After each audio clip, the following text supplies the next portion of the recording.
Good evening and welcome, ladies and gentlemen, to the INFOWARS Nightly News. I'm your host, Aaron Dykes. Today is Thursday, November 29th, 2012. Tonight on the INFOWARS Nightly News, the Senate of Illinois defeats the governor's sneaky attempt to ban assault weapons. Then, Al-Qaeda's Pentagon dinner guest was part of a catch-and-release program. And a sheriff becomes an internet icon for standing up for the Bill of Rights. All that and more coming up on the INFOWARS Nightly News.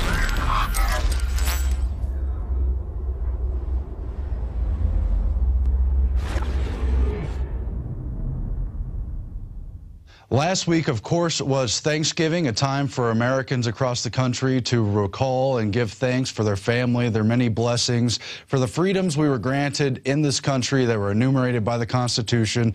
But of course, during that opt-out week at the TSA, it was also a time to scratch our heads and wonder why we still have to go through these ridiculous security measures, being patted down, hands being put into pants, genitals being grabbed, all supposedly to catch a terrorist. And that just brings us to our top story tonight, which may have a lot of you scratching your head, a bit dizzied. New documents show that Al-Qaeda's Pentagon dinner guest was part of a catch-and-release program that, of course, is Anwar al-Awlaki. A new Judicial Watch lawsuit reveals evidence that Bush, Obama, Clinton, for that matter, operated shady deals with terrorists. And so Steve Watson has the story explaining how these documents were obtained by the accountability group Judicial Watch and confirmed that the U.S.-born Islamic cleric Anwar al-Awlaki, said to be the former leader of al-Qaeda in the Arabian Peninsula, was arrested and held in Yemen at the behest of the embassy before being released again. Further, he was invited to the U.S. Embassy in Yemen March 24th, 2011, just 6 months before he was allegedly killed in a drone strike. Now, these documents also corroborate reports that suggest al-Awlaki had been arrested around that time in connection with an al-Qaeda plot to kidnap a U.S. government official. However, his arrest in 2006 was followed by a release in 2007. And you go back in time and follow the crazy history around Anwar al-Awlaki and other alleged hijackers, alleged terrorists, as they're again released, as they're let into the country despite being on watch lists, as they're granted visas, as they're allowed to travel back and forth, all while Americans and regular tourists are treated like criminals and scum in prison lines at airports and now increasingly at bus stations, train depots, you name it. Now, this report about al-Awlaki being officially invited to the U.S. Embassy in Yemen, of course, follows the revelations that were revealed in October of 2010 at Fox News. Exclusive al-Qaeda leader dined at the Pentagon just months after 9/11. Now, that was in early 2002, just a little bit after those September 11 attacks, when al-Awlaki had been interviewed multiple times by the FBI and other investigative authorities because of his connections to at least 3 of the 9/11 hijackers. Now, he was detained, he was questioned, but he was let go. And this happened over and over again. There's just several rounds of this. Believe the latest time was in September 2007 when FBI agents had him under their detainment, but decided to let him go. Just something we can expect from these terrorists. And the reason for it is because people like Tony Shaffer, Lieutenant Colonel Anthony Shaffer, who helped blow the whistle on much of the intelligence behind 9/11, he said that al-Awlaki was a triple agent. Webster Tarpley, the historian, has called him a patsy and a double agent, and on and on. These people work for the Pentagon. They work for the actual appearance that there's terrorism around the world. They play out these roles in their fictional scenarios. They pose for the pictures to help spread the xenophobia and Islamic fear while conditioning Americans for the real attack, the assault on our Bill of Rights, on our freedom here in this country. And I'm thankful for every freedom we still have, and I'm outraged at the fact that this is how real terrorists get treated, and Americans are considered scum. I could go on, but I won't, but it's important news to check out at INFOWARS.com. Meanwhile, the Illinois Senate has defeated the governor's sneaky attack to introduce an assault weapons ban into legislation in the state of Illinois, where Barack Obama is from. It is Governor Pat Quinn who attempted to rewrite a Senate bill without letting the measure first be heard by the legislature, but it was stopped by State Senator David Litchfield, who is a Republican, and so they've been battling there in the Illinois State House. Today's a good day for the Second Amendment in Illinois. We have scored a victory against short-sighted Chicago anti-gun policies, Litchfield said in the Illinois Review on Wednesday. The governor overstepped his reach when he decided to rewrite that Senate bill and impose an assault weapons ban without the measure first being heard by the legislature. It was supposed to be legislation to allow FOID card holders to mail order ammunition from licensed dealers, but instead he tried to sneak in bans on ammunition, magazines, and assault weapons. That is just in the footsteps of the federal moves from people like Obama, who at the debate said he wanted to push for assault weapons ban in his second term, for people like Senator Feinstein from San Francisco, who's been meeting with the ATF to work out new legislation, new regulations through the executive branch that they can impose, and all the other gun grabbers just ignoring history. By the way, our latest issue of INFOWARS magazine is in. It is the cover story. This man wants your guns, so do the other gun grabbers in Washington, in the international system, at the United Nations, you name it. But this is a great INFOWARS magazine issue. You can get a subscription for $59.95. You got other great copies like this, the Zombies issue. But let's just look at the gun story. Let me find that page here. So here is that spread in this latest December issue, Obama Wants Your Guns and the Rest of Your Freedoms. It's a big write-up from Alex with the help of the staff, and you've got a lot of history here for people to learn from, these colorful graphics. We must get rid of all the guns. That's a Sarah Brady quote. You heard about Obama saying he was going to get in legislation to attack the Second Amendment, quote, under the radar. You got Eric Holder talking about brainwashing people on guns. And, oh, you have quotes from Adolf Hitler and other actual dictators who openly targeted gun rights, in that case against Jews. And you got this pullout quote, how true it is. The history of gun control is the history of tyranny. That's the whole idea behind the founding of this country, is that it was supposed to be a stopgap against tyranny. Tyranny is natural. Whenever you give someone power, people in power naturally try to abuse it, take over things, and rule. That's why we implemented separation of powers into the U.S. Constitution, but that wasn't enough. They weren't going to ratify the Constitution until a bunch of well-meaning founding fathers pushed for and eventually got the Bill of Rights, which gave individual rights. It didn't give them, but it enumerated them and guaranteed them under that Constitution, their God-given rights. But among them were the Second Amendment, that all should have the right to bear arms and that it shall not be infringed. Why? Because it keeps back tyranny. If the separation of the legislature, of the Congress, of the judicial branch, of the executive branch isn't enough, if the separation of the federal and state governments aren't enough, the individuals still have the power to hold off tyranny. But that's all the more reason why this tyrannical system wants your guns here and now in this day and age. Definitely need to keep an eye on that. Meanwhile, jumping off the fiscal cliff, Tim Kelly writes for INFOWARS today on how the American people are once again being warned that we're going to jump off the fiscal cliff, that we have to give Congress the power to raise the debt infinitely, to borrow so that they can raise that debt, so they can keep spending us into oblivion. You got people like Bernanke warning us and lecturing the American people like former Treasury Secretary Robert Rubin, who helped design the whole derivative scam and drive this country's economy into global catastrophe. You got people like J.P. Morgan predicting that we're going to fall headfirst into a meat grinder if Congress doesn't, quote, do something.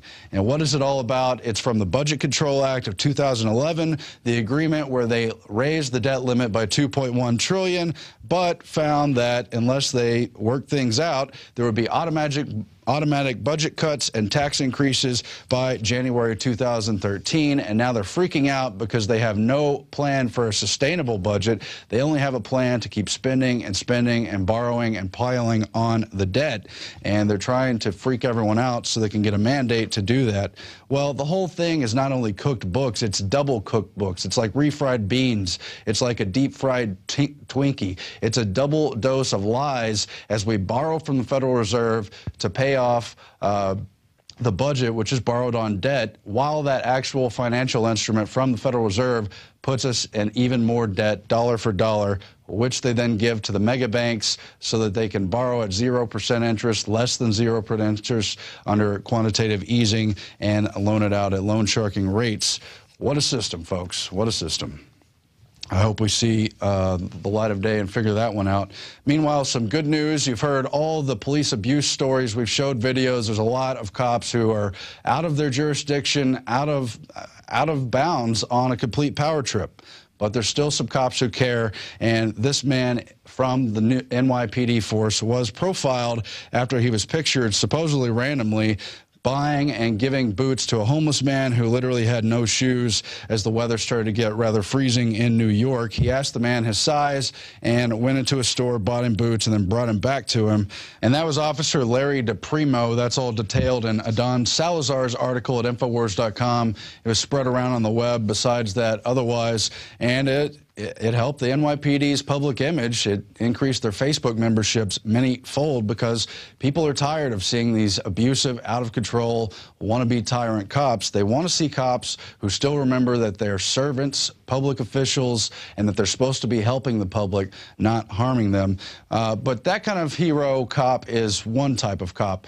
The kind of hero cop I really want to encourage, that I want to call out and salute, is the First Amendment cop who has now become an internet icon. We've had Jason Burmis on and the others who've done these TSA protests throughout the week. We covered this the last couple days. Now it's been picked up in the Albany media about the sheriff's deputy at the Albany airport, Deputy Linick, who told Doug Meyer, who was running the Albany airport, tried to imply that Jason Burmis and Ashley Jessica were blocking escalators and somehow preventing travelers when nothing of the sort was going on. It was a pretty blatant intimidation attempt from those airport officials. And you've got the sheriff's deputy who told him to back off, told him his job is to uphold the Constitution, that these people handing out flyers and filming were doing nothing wrong, nothing illegal. And now he's not only been recognized for that by the Albany news outlet, Channel 13, he's also received a commendation from his department, and that department has had a flood of positive responses, great emails thanking him for upholding the Constitution, for recognizing the First Amendment and free speech rights of these critics of the TSA, Jason Burmis, who of course produced several films here at INFOWARS.com. And so we just want to commend Sheriff's Deputy Stan Linick and encourage all law enforcement officers out there, whether you're police department, sheriff's department, or some other outfit, you uphold the Constitution, too. You stand up for someone's freedom of speech, and we'll salute you right here at INFOWARS every time, at least, that we hear about it. Meanwhile, medical tyranny is here, and we can't say we weren't warned. That's Daniel Taylor of Old Thinker News, also published at INFOWARS.com today, and he profiles Benjamin Rush, who warned back in 1787 that we better put protection for medical freedom in the Constitution, even though it is already implied by life, liberty, and the pursuit of happiness, as well as a number of other provisions in the Constitution. The very spirit of it is that you should have your own control over your own life, especially when it only affects your own body. And yet, look how captured we've become today under the current medical system, under the way they've forced people into expensive chemotherapy treatments that debatably don't work, into all these pharmaceutical prescription drugs that only make profits for the big pharma giants but don't usually help people. They just suck out money, and everything else that's wrong with this medical system. Well, look at the words of Benjamin Rush back in 1787, one of our greatest founding fathers. The Constitution of this republic should make special provision for medical freedom. To restrict the art of healing to one class will constitute the Bastille of medical science. All such laws are un-American and despotic. Unless we put medical freedom into the Constitution, the time will come when medicine will organize into an undercover dictatorship and force people who wish doctors and treatment of their own choice to submit to only what the dictating outfit offers. And that's what we're getting under Obamacare. They're trying to put in that socialized health care everywhere else in the world. You've got people like the World Health Organization in bed with the United Nations trying to implement universal health care everywhere. And again, it's ration treatment. You only see the doctors they want. You only get the kind of treatments they want treatments that, again, are provided by the Rockefeller Foundation, by big pharma outfits. And if you study the history of Rockefeller, Carnegie, Harriman, all these big foundations going back to the turn of the 20th century, they changed this medical system. They infiltrated universities, put in their professors, their mentality, changed the way medicine and science were studied, and just did away with as much natural cure as they could in favor of big-time interventionist, profit-driven motives, and it's just destroying people. And then Dan Taylor details some of the cases where when you refuse chemotherapy for your 8-year-old because you're pursuing natural medicine, or that you don't want to vaccinate your child, CPS comes, or the mother's arrested, or other forms of intimidation come down the line. So anyone paying any attention at all has seen how drones have taken over the skies in America, indeed worldwide. More than 30,000 drones are scheduled to take flight under one auspice or another in the next 10 years. And we've got to fight back against this tyranny. We've got to somehow resist that system, and it's fight or flight. In this instance, we're going to give a different meaning to flight. We're calling on #DroneMob for people to gather December 8th at Zilker Park right here in Austin. If you're anywhere in the Texas area, come join us, and we're going to fly drones. We've got prizes, we've got giveaways, and we're trying to just raise attention about this issue so we can shine a light on what the system is doing with drones through our own actions, and I'm sure it'll be fun too. So we're announcing the first ever INFOWARS Drone Mob and Video Contest. Check that out at INFOWARS.com. And here's a look at that #DroneMob video right now. I'm Melissa Melton. And I'm Jakari Jackson for the INFOWARS Nightly News. Now, you've heard us talk about drones, #DroneMob. We have set a date. It will be December 8th, Zilker Park in Austin, Texas. Now, as you can see before us, we have here our very own Black Ops 2 drone. We've had this thing for a few weeks, but because of various things, we haven't had a chance to open it yet. So we're very excited, and we're going to open it right now to show you what we have and what we're dealing with. So let's take a look.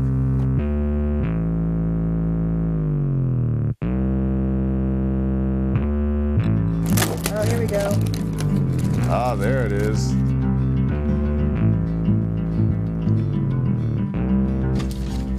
Oh, we get a medal. Oh. You already get a medal. Yeah, you're a winner when you open the box. Okay, I think before you try to operate this, I think you might want to take a look at this instructional booklet to tell you how to do that, because this is how many instructions there are just for this. I don't know how many is for real. Do you have a magnifying glass? No.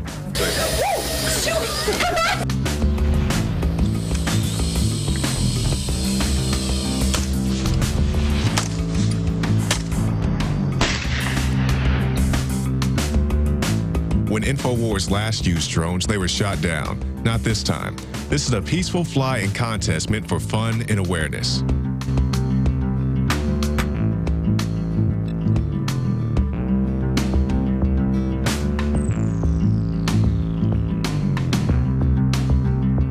For excellence in drone piloting, you've been awarded right here with the medal. You're going to be the next one to be drafted. I have power. I'm now on the records. Official drone pilot. Well, you were already on the NSA database records anyway. Oh, that's true. Meanwhile, we've got some of the most powerful drone videos from recent times, different coverage we've done here at INFOWARS, and a huge roundup of just dozens and dozens of drone-related news that's just hit the wires in the past year. So check that out, please. We turn now to the Daily Quote. It comes from Ray Bradbury, author of Fahrenheit 451. He said, "Living at risk is jumping off the cliff and building your wings on the way down." I guess that's kind of an allusion to what Congress is doing right now with the big fiscal situation. Anyway, that's it for the news segment of INFOWARS Nightly News. We'll be back with an interview. David Knight on the other side. Stay tuned.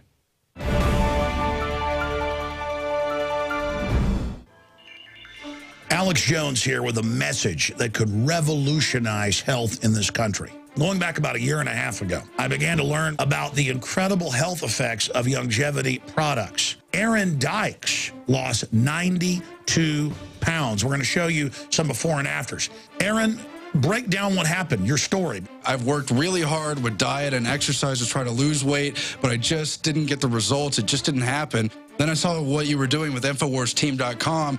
I wasn't even trying to lose weight, but I got it because I wanted to feel better energy. I wanted that nutrition. Didn't even understand how that could kickstart my own weight loss goals, but the products did that for me. I found myself suddenly losing weight, more energetic, wanting to exercise, wanting to eat the right foods. And they don't even advertise it as weight loss. I want to challenge our radio listeners to go to InfoWarsTeam.com, sign up as a distributor, and get wholesale pricing discounts at InfoWarsTeam.com.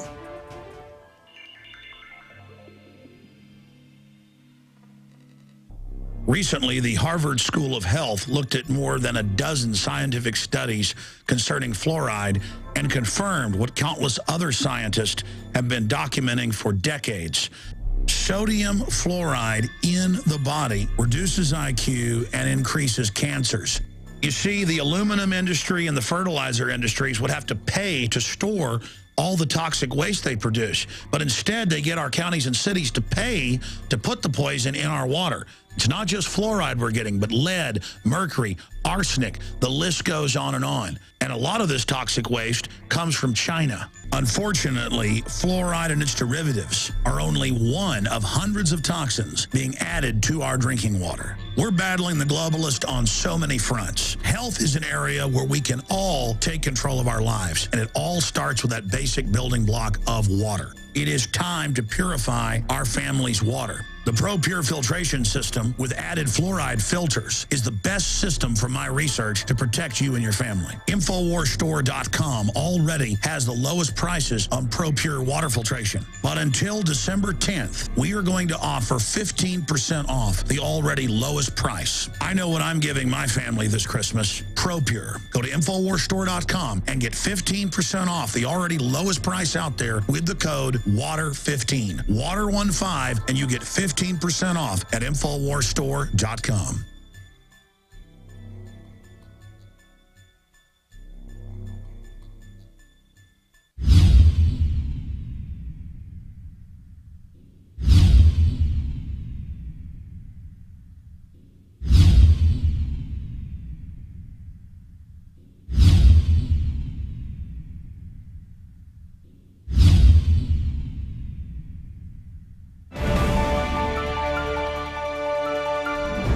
Well, welcome back. Aaron Dykes covered the news tonight. I'm David Knight, and I've got a very special guest tonight, Eric Stanley from the Alliance for Defending Freedom. Now, all kinds of people, from potheads to pastors, are rebelling against usurpations against their freedoms by the federal government. And a group of pastors, encouraged by Alliance for Defending Freedom, has engaged in something called Pulpit Freedom Sunday. And it started back in 2008. They only had 33 pastors who did this. So that basically it's a civil disobedience where they record a sermon that would not fall under the new IRS guidelines. And they record that and send it to the IRS. And that started out with just 33 people in 2008. It jumped to 80 the next year, 100 the next year, 500 in 2011. And this last year, it exploded to 1,500 pastors. And there's been a little bit of pushback. Another organization, the Foundation for Freedom from Religion, has filed suit now with the IRS trying to get them to do something about it because the IRS is not trying to enforce this regulation that goes back to 1954. So without any further ado, I'm going to let Eric Stanley kind of fill us in on the details. Eric, welcome. Well, it's great to be with you today. Tell us a little bit about what you're trying to accomplish with this campaign. Well, Pulpit Freedom Sunday is really all about ensuring a pastor's right to speak freely from the pulpit and to not be intimidated or censored by the government in any way when he does so. A lot of people may not realize it, but since 1954, with the passage of the Johnson Amendment, which was added to the Internal Revenue Code in 1954, the IRS has been censoring what a pastor can and cannot say from the pulpit when it comes to the issue of candidates and elections. And we believe that's unconstitutional, that a pastor has a right to speak freely from the pulpit, that it's the job of the pastor to determine what's said from the pulpit, not the IRS. And so we launched Pulpit Freedom Sunday really as a means of challenging the Johnson Amendment head on and to have it hopefully declared unconstitutional. Yeah. I mean, when I look at the First Amendment, it talks about freedom of religion and it talks about freedom of speech. I don't think you can separate those two. I think they're inseparable. You've either got one or the other, don't you?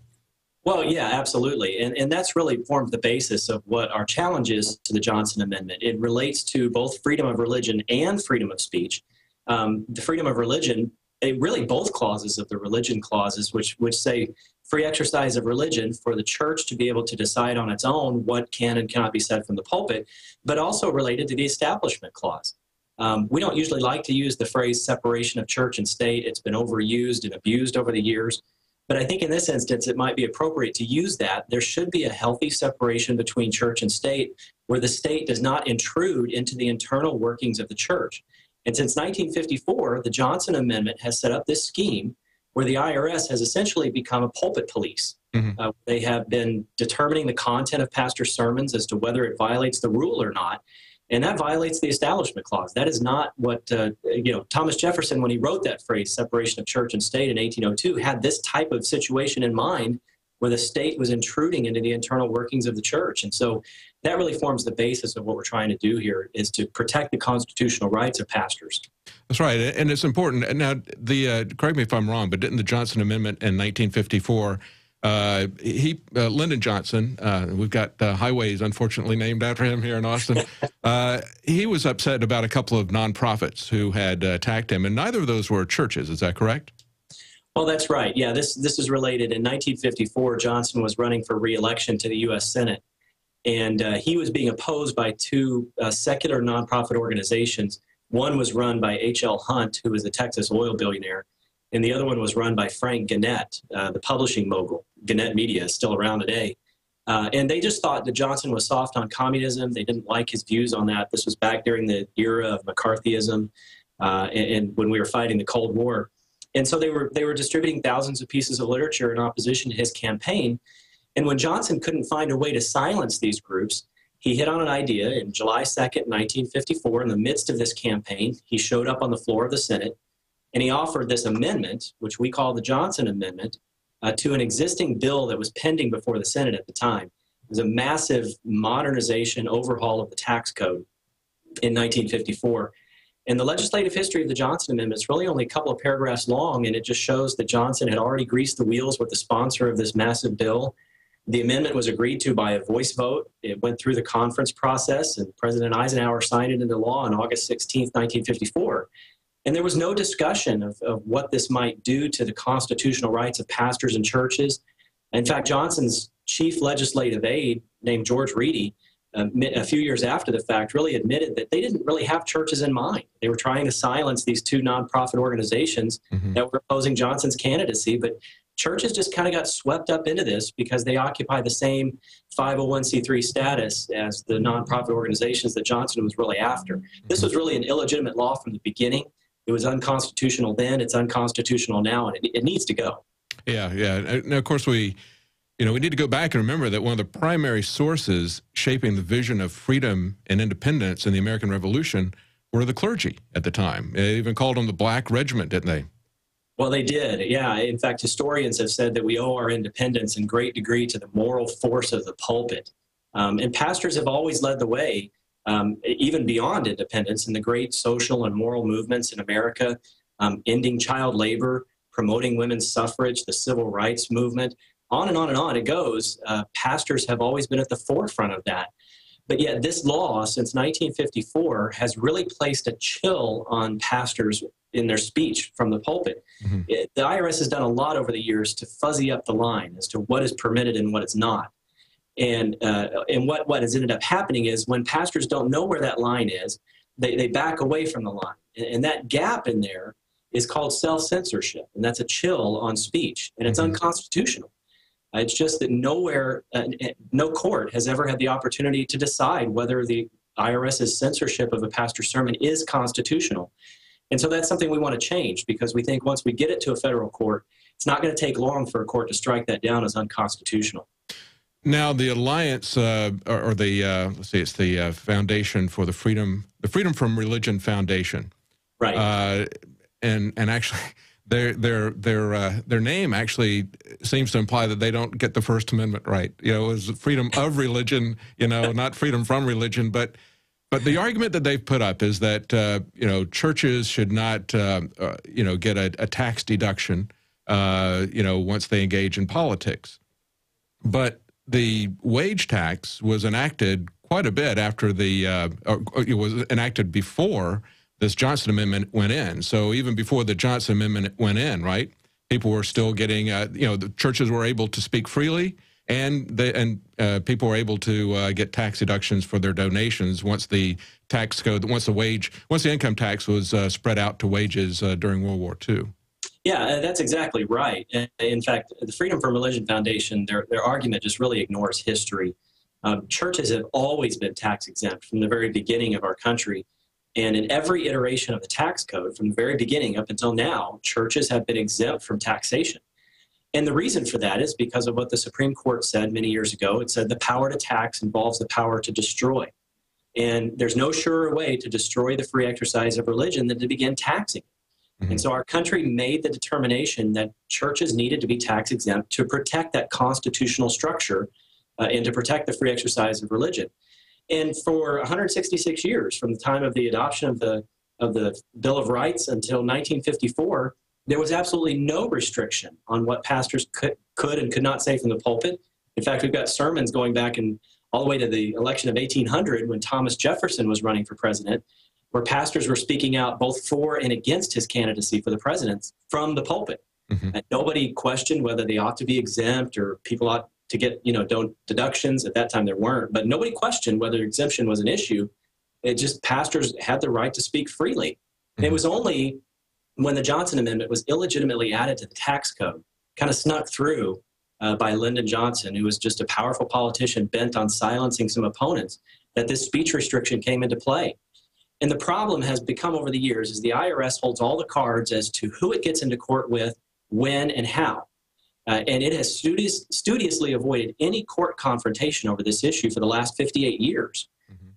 No court anywhere in the country has ever had the opportunity to decide if it's constitutional for the IRS to censor a pastor's sermon. And so Pulpit Freedom Sunday is really a means of testing that and of putting that forward to say, we believe that pastors have a constitutional right to speak freely from their pulpit. And if the IRS doesn't agree with us, then let's submit it to a court. Yeah, that's right. We're going to win. And there have been issues all along with various churches have spoken out, have endorsed candidates, have had people come in and speak from their podium, and it seems to be kind of up to the like you said, the IRS hasn't enforced that against anybody.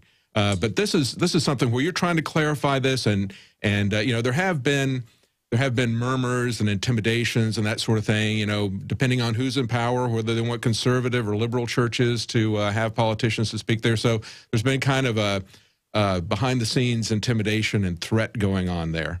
But you're trying to get this out in the open. Now, you mentioned that it's a power to destroy. Tell us, most churches are set up as 501c organizations, except for some home churches and that sort of thing, but most are set up that way. What would it do to a church if the IRS were to come against them for their tax deduction stuff? Is there retroactive issues involved for donations? Well, that's the interesting part, because really the IRS, when it comes right down to it, is more bark than bite when it comes to churches.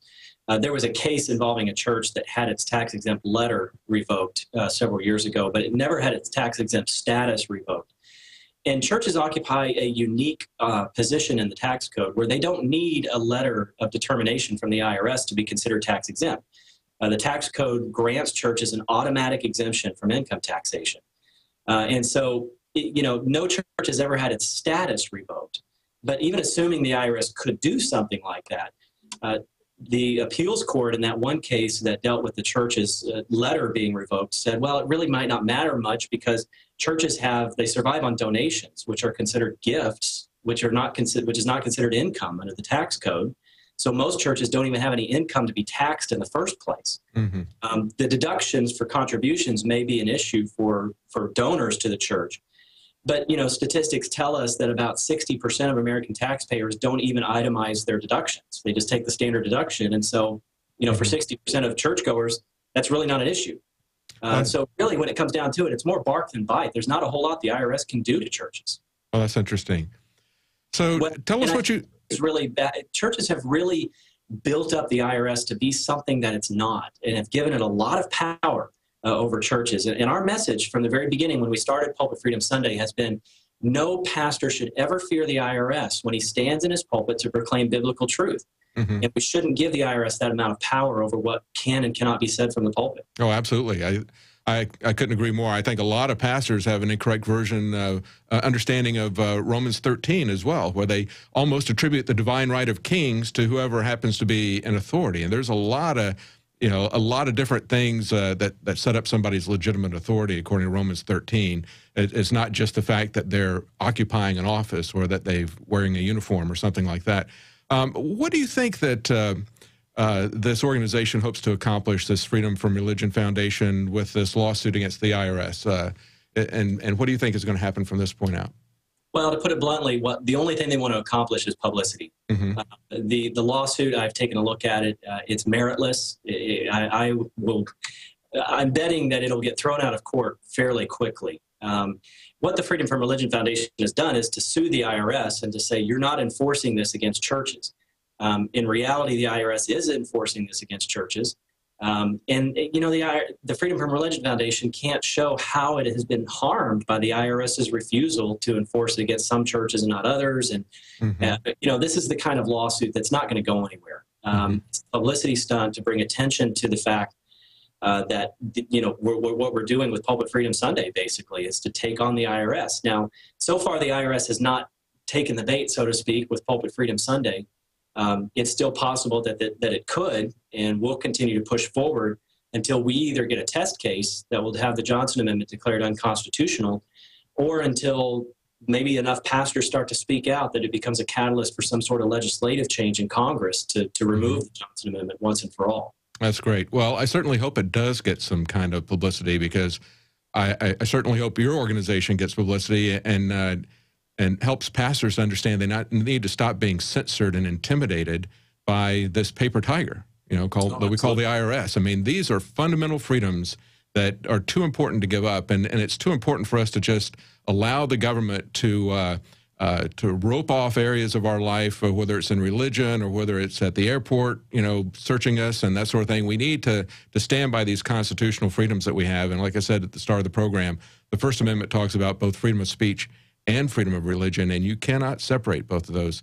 Well, thank you very much, Eric. Thank you for talking to us, and thank you for the work that you're doing. Well, thank you so much. It's been good to be with you. Appreciate it. Thanks. Bye-bye. Well, that's it for tonight's news. Join us tomorrow night at 7 p.m. Central, 8 p.m. Eastern. I'm David Knight.